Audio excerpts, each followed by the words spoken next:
So Surah al-Kafirun is the surah that, according to one hadith that Shaykh Albani rahimahullah deemed authentic, is equivalent to 1/4 of the Quran. The reward of reciting 1/4 of the Quran, or in it is one of the 4 major themes of the Quran. How we interpret it can go this way or that way, but 1/4 of the Quran.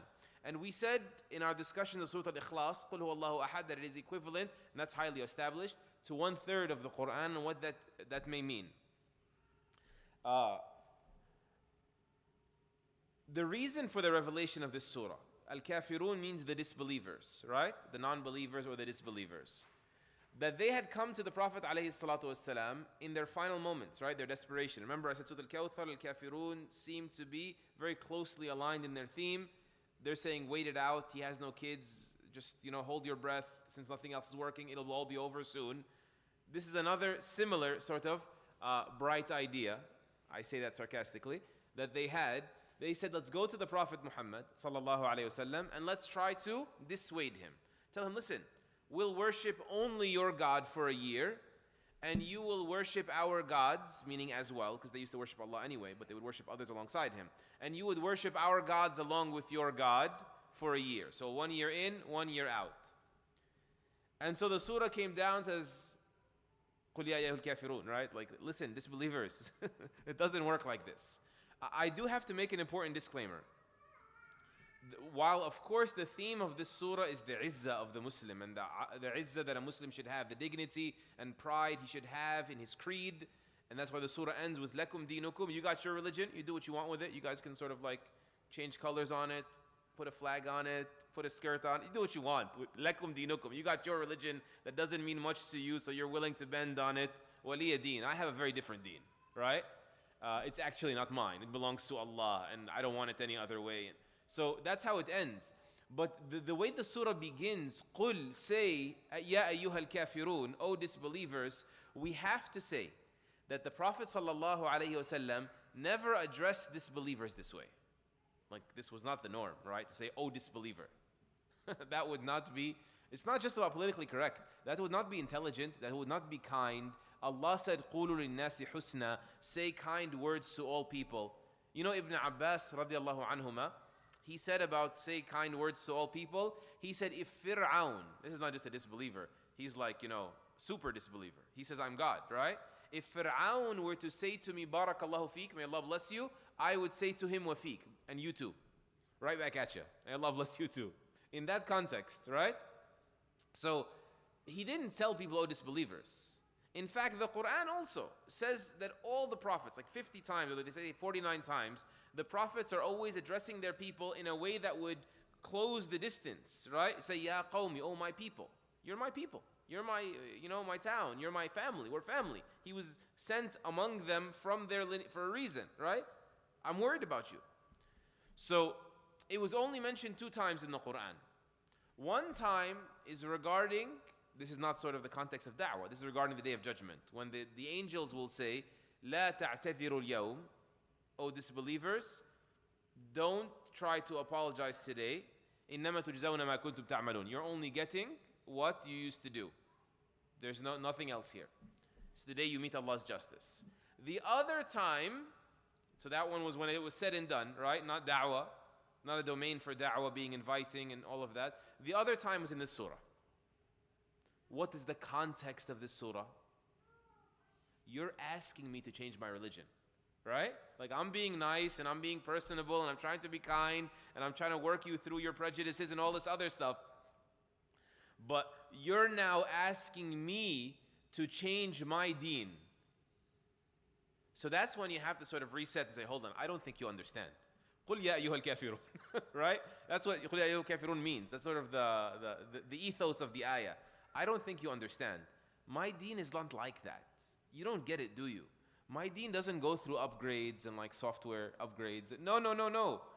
Your deen might, but I don't have this blurring of lines.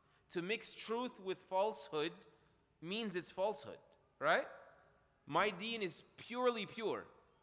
That is also why the discussion of the Abrahamic faiths, we should also be very careful with that language, right? Like, yeah, we all pretty much believe in Abraham. And hold on. If you mean we all believe in a person, Abraham, and then we disagree on other issues, there might be some room, right? For that. But to blur the lines like nothing else matters because there happens to be a personality that we all trace our traditions through, and that becomes what's most important, sort of the social connection, absolutely not. We don't nationalize our religion. This is Allah. This is not sort of what me and you meet on the middle ground with in the negotiation. That's what Surah al-Kafirun is all about. What's going to be a sweet spot for me and you on the social level? That's when you say, no, hold on, full stop. قُلْ يَا أَيُّهَا الْكَافِرُونَ. That is the idea. Is that clear? It's clear? Okay. You know, one of the names also of Surah al-Kafirun is al-Muqashqisha. Al-Muqashqisha. It's a little bit of a mouthful. Scholars used to call this surah al-Muqashqisha. Arabs, rise. What is al-Maqasha? Maqasha is a broom, okay? The broom is something you tuqashqishu biha, like you sweep things with. You swipe and then swipe again and swipe again and swipe again, and that's what the surah also came to do. It came to cleanse the soul, right? To sweep out of the soul that temptation to sort of like bend for those asking you to compromise in your religion. There's no change. There will be no change. Of course, in fiqh was designed, right, to vary. It has built-in flexibility, designed to be flexible for times and places, right? But when it comes to this, one God, none, right? And so the temptation to sort of blur that line is what Surah al-Kafirun is all about, and that's why they used to call it a muqashqisha. Keep sweeping out the dust that creeps into the house, right? Keep getting it out, keep getting it out, keep getting it out. And subhanAllah, think of how often the Prophet ﷺ used to sweep. We said this surah and Qul Huwallahu Ahad used to be read in rak'atay al-fajr, and so the beginning of the day, and then the rak'atayn, the 2 rak'ahs after Maghrib, the end of the day, and then he used to recite it in his witr, so the end of his night as well, right? Round the clock he's sweeping, alayhi salatu wassalam, as Allah Azza wa Jal taught him. Okay. Let us try to work through some of the wordings of this, though there's a lot of linguistics in the surah, and so it's a little bit challenging, I'll have to admit. قُلْ يَا أَيُّهَا الْكَافِرُونَ. Say, in the right context, O you who have disbelieved, O disbelievers. لَا أَعْبُدُ مَا تَعْبُدُونَ.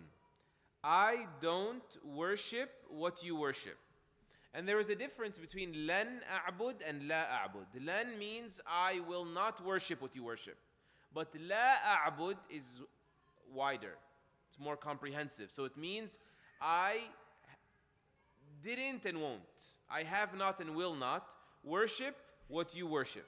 Is this clear? So la a'budu, I don't worship what you worship. Past, present, future. That's what he means by la.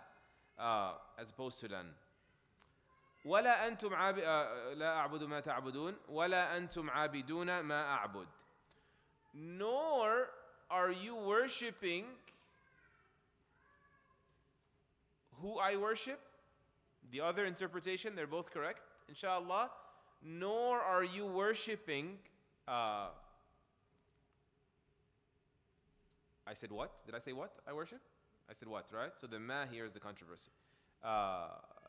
You don't worship what I worship, or you don't worship in the way that I worship. In other words, what? With this offer you're bringing me of like the midway solution, you're not realizing that that's not worshiping Allah, right? Like, it's not that I worship Allah. I recognize that you also worship Allah. But worship in Islam is to worship only Allah. That's what makes Islam Islam. It's that I refuse, by definition, anything else. You get it? And so, we're speaking past each other, is almost what the verse is saying. You need to understand that you're saying the word worship, but you're not worshiping what I'm worshiping, right? So long as you're worshiping equals with him. or you're not understanding what worship is. Yeah, you have some ritual, you have some superstition, you have a little bit of like spirituality going, got some mysticism there, but this is not worship. Worship is only worship when it's pure. That's what he's trying to tell them, right? Not astaghfirullah, not trying to tell them.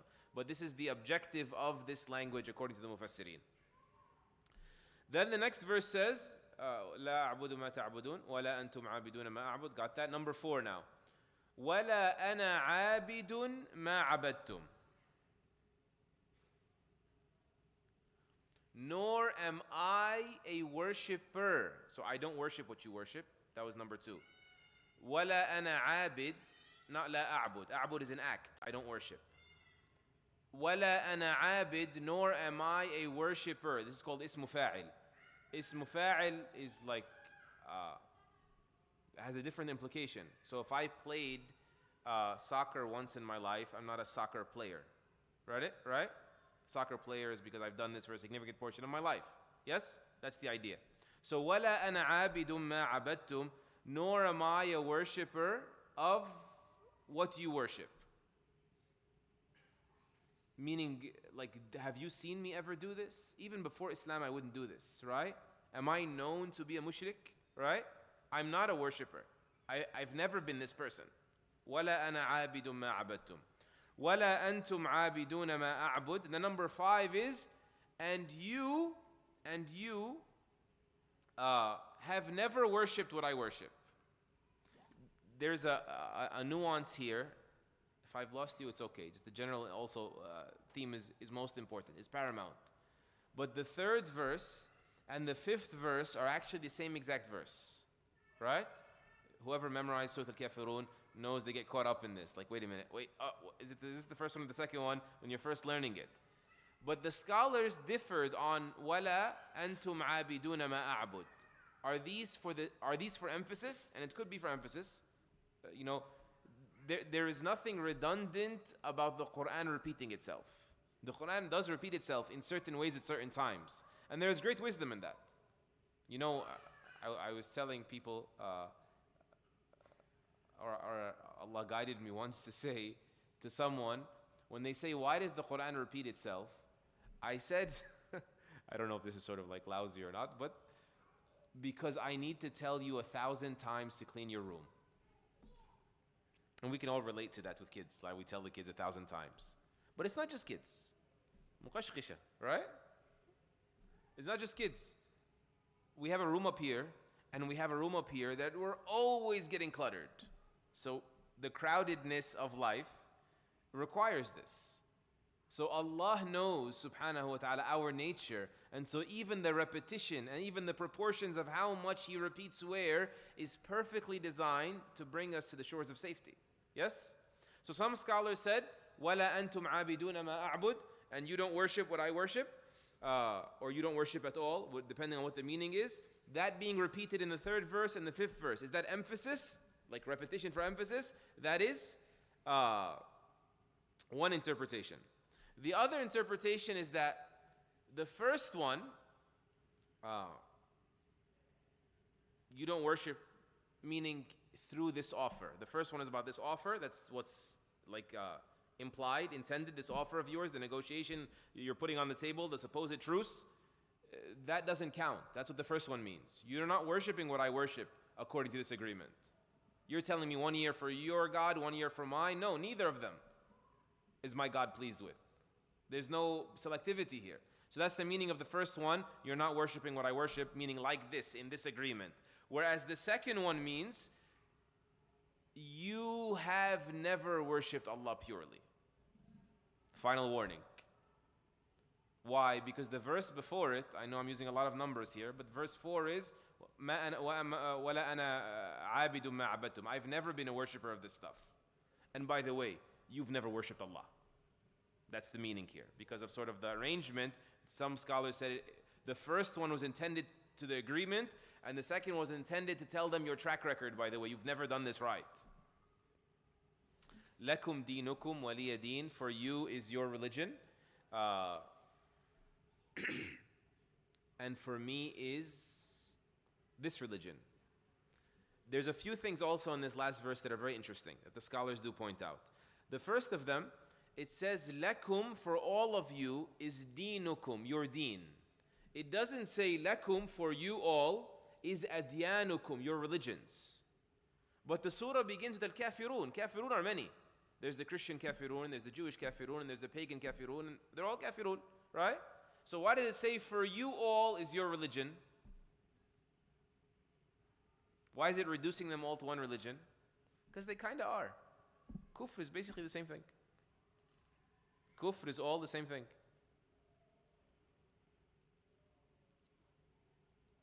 I'm restraining myself. But let me think of a better example. So when the Prophet ﷺ said that two people from different religions don't inherit from one another. This is the safe example, okay? The more politically correct example. Imam Shafi'i rahimahullah, just as an example, he would say that if sort of a Jewish family, one of them became Christian, he can still inherit from his Jewish relative that passed. Right? Because they're all basically one religion. What the Prophet ﷺ must have meant is that the kafir and the Muslim and the kafir, there's a boundary there when it comes to the estate or the inheritance. Right? They're all one religion. But in the context of this surah, you have your religion, once again, means go ahead and do what you want with it. Feel free. It's all the same. Change it as you like. You've changed it to begin with. It's not a religion, right? It's not a deen, should I say. Because also a deen is a system. A system is expected to be something that lasts. Test of time, test of criticism. You know, وَمَا كَانَ لِيَأْخُذَ أَخَاهُ فِي دِينِ الْمَلِكِ. In Surah Yusuf, Allah says, and he would not have been able to get his brother, to rescue his brother from the others. He was not going to be able to apprehend his brother in the deen of the king. The deen means what? In the law, the local law of Egypt at the time. So the deen was used as a legal system. Likewise, deen in the widest sense is a religious system.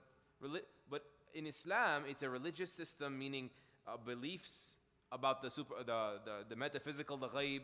It also involves, our ethics and our dealings. It has to do with finance. It gives us everything. In other words, I already have a whole package, and I have a real deen. You guys all have a deen. Feel free to play with it. I'm not interested in this game. That is the meaning of this language. And also, it began with the Kafirun and their deen, right? And their offer. And it ends with our deen. As if to say, you guys keep trying to basically run the clock. I have a deen.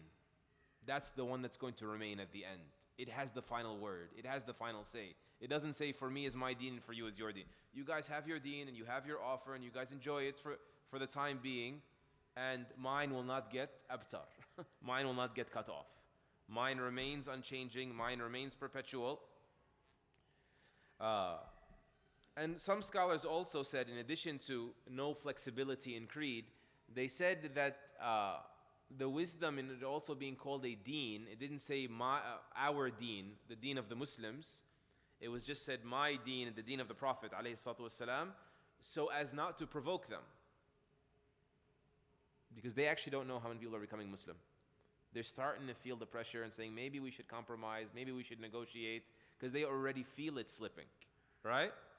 And so the Prophet ﷺ was guided, even in the negotiation, to not flex his numbers early, to not show his cards early. You all have your thing going for you. I have a deen on the table. It's a real deen, it's an unchanging deen, and it's my deen for now, right? Perhaps that was of the wisdom also of the non-congruence, or the difference in the ending between deenukum and deen, not deenuna, our deen. Forgive me if there's a lot of technicality, linguistic technicality, but we're learning together, elevating the discourse together, inshallah ta'ala. We ask Allah to benefit us and to increase us in strength and stability, and to make us of those proud of our deen that He granted us, unwavering in our creed, and of benefit to ourselves and the creation through that. Allahumma ameen. And once again, may He not deprive us of drinking from the sunnah of His Prophet sallallahu alaihi wasallam in this dunya, and from His kawthar in the akhirah. آمين آمين آمين وصلى الله وسلم وبارك على نبينا محمد وعلى آله وصحبه أجمعين.